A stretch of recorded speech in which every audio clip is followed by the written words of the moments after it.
Assalamualaikum warahmatullahi wabarakatuh. Kembali lagi di channel ini bersama saya Masira.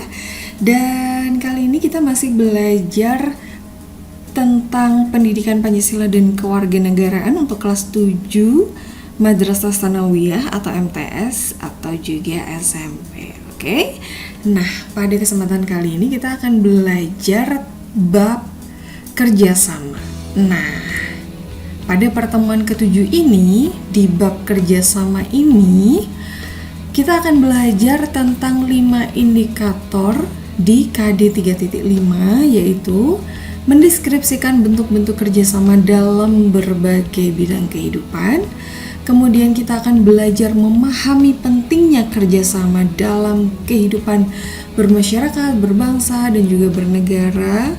Lalu kita akan belajar mendeskripsikan kerjasama dalam bidang sosial politik, bidang pertahanan, juga bidang keamanan negara. Kemudian yang terakhir kita akan belajar untuk menganalisis pentingnya kerjasama antar umat beragama. Oke, sudah siap belajar ya anak-anakku yang hebat? Oke, sorry ada iklan. Ya, anak-anakku, kalian tahukah foto-foto ini tentang apa? Iya anak-anakku, foto-foto ini adalah tentang berbagai macam kerjasama dalam kehidupan kita ya, atau dalam kehidupan bermasyarakat, berbangsa, dan bernegara. Oke, nah apa sih kerjasama itu? Anak-anak, kerjasama itu adalah suatu usaha bersama antara individu atau kelompok untuk mencapai tujuan bersama. Nah, anak-anakku, kerjasama ini dilakukan oleh 2 orang atau lebih. Otomatis ya, kalau hanya dilakukan oleh 1 orang berarti itu bukan kerjasama. Dan kerjasama ini memiliki kepentingan yang sama. Misalnya saja kalian bekerja sama, kerja kelompok itu kan kerjasama ya, kepentingannya adalah supaya kalian bisa memahami pelajaran bersama-sama, atau mungkin kerja kelompoknya untuk menyelesaikan tugas, berarti ada kepentingan yang sama, yaitu kepentingan untuk menyelesaikan tugas. Oke. Kemudian ada interaksi sosial, misalnya kalian dalam kerjasama kelompok nih anak-anak, nah otomatis kalian akan berinteraksi dengan teman-teman kalian dalam satu kelompok itu kan? Iya nggak? Oke ya, berarti di situ ada interaksi sosial, ada komunikasi.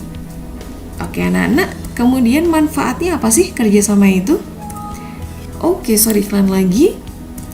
Anak-anak, manfaat kerjasama yang pertama adalah mempererat silaturahmi. Otomatis ya, kalau kalian sering bekerja sama dengan orang, maka kalian akan sering berkumpul dengan orang. Nah, seringnya berkumpul dan bertemu dengan orang ini akan menjalin tali silaturahmi antara orang-orang dalam satu kelompok tersebut. Oke. Kemudian memperkuat semangat persatuan. Otomatis ya, ketika kalian bekerja sama dengan teman-teman kalian atau mungkin dengan lingkungan kalian, otomatis nanti persatuan dan kesatuan bangsa akan semakin kuat. Kemudian anak-anak, pekerjaan jika dilakukan bersama-sama akan cepat selesai, dan otomatis pekerjaan yang berat kalau dilakukan bersama-sama, dijunjung bareng-bareng gitu ya, itu akan terasa lebih ringan. Oke, nah macam kerjasama ini ada 2. Yang pertama adalah kerjasama spontan. Misalnya ada suatu hal atau mungkin kalian ada kecelakaan gitu ya di jalan raya, kemudian kalian dengan orang-orang di sekitar itu bekerja sama untuk menolong korban jiwa, misalnya seperti itu. Kemudian kerjasama langsung, berarti kerjasama yang dilakukan secara langsung ya, misalnya kalian di dalam kelas disuruh untuk mengerjakan tugas kelompok yang hasilnya dikumpulkan saat itu juga, misalnya seperti itu. Oke anak-anak, kemudian bentuk-bentuk kerjasama ini ada 5, yaitu ada kerukunan, ada joint venture, ada bargaining, ada kooptasi dan ada juga kerjasama koalisi. Nah, bentuk-bentuk ini kalian bisa baca di buku kalian masing-masing ya. Kenapa tidak dijelaskan di sini? Karena supaya kalian mau membaca buku panduan kalian atau mungkin modul-modul kalian, supaya literasi kalian tetap atau literasi kalian semakin baik ya dan semakin kuat. Oke anak-anak.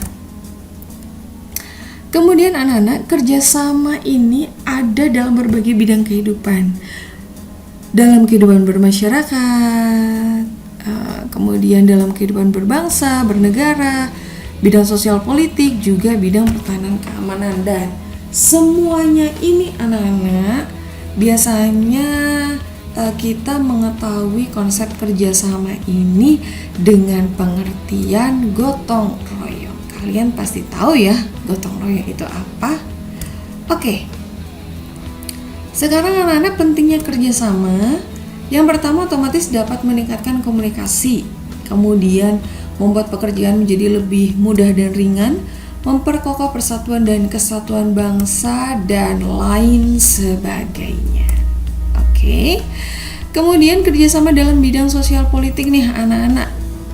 Landasan kehidupan sosial politik masyarakat Indonesia adalah sila keempat Pancasila yang berbunyi kerakyatan yang dipimpin oleh hikmat kebijaksanaan dalam permusyawaratan perwakilan.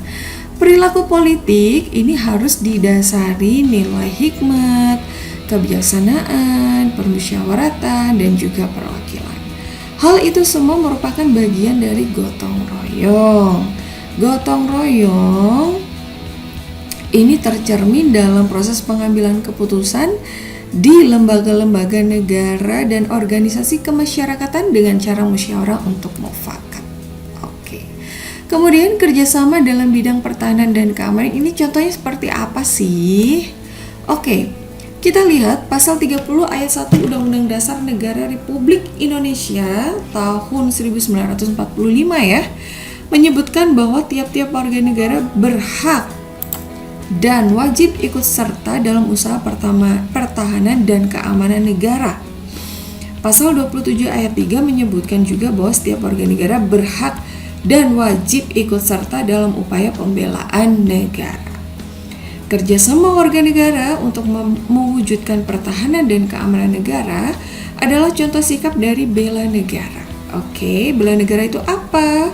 Bela negara ini adalah sikap mental yang dimiliki oleh seseorang atau sekelompok orang untuk ikut serta dalam usaha melindungi dan mempertahankan keberadaan bangsa dan negara. Oke anak-anak, pentingnya kerjasama antar umat beragama nih. Oke, dalam pasal 29 ayat 2 ini mengandung pengertian bahwa ada jaminan negara atas hak kebebasan penduduk untuk memeluk agama dan beribadah menurut agama yang dianutnya. Kerjasama antar umat beragama ditandai dengan sikap saling menghormati antar umat beragama, kemudian saling menghormati lembaga keagamaan, dan juga saling menghormati hak dan kewajiban umat beragama.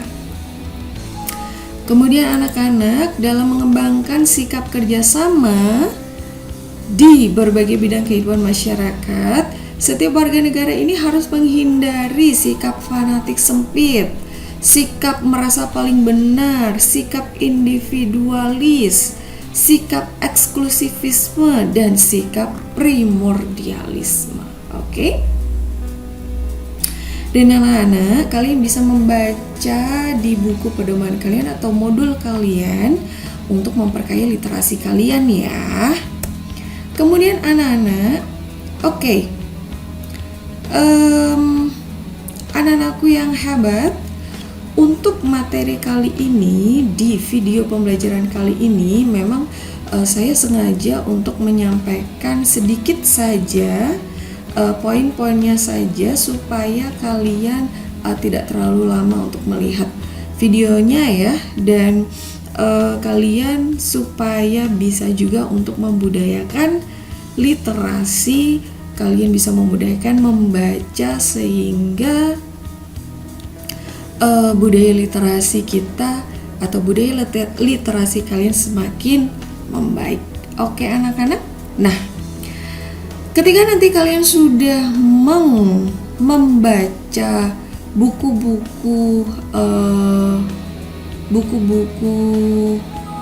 tambahan atau mungkin materi-materi tambahan, bisa dari internet, bisa dari buku paket ataupun yang lainnya ya. Kalian kemudian silakan mengerjakan tugas. Tugasnya sederhana saja anak-anak. Buatlah karangan tentang pengalaman kalian ketika bekerja sama dengan teman-teman kalian. Boleh bekerja sama dalam bidang apa saja. Ketentuannya, oke.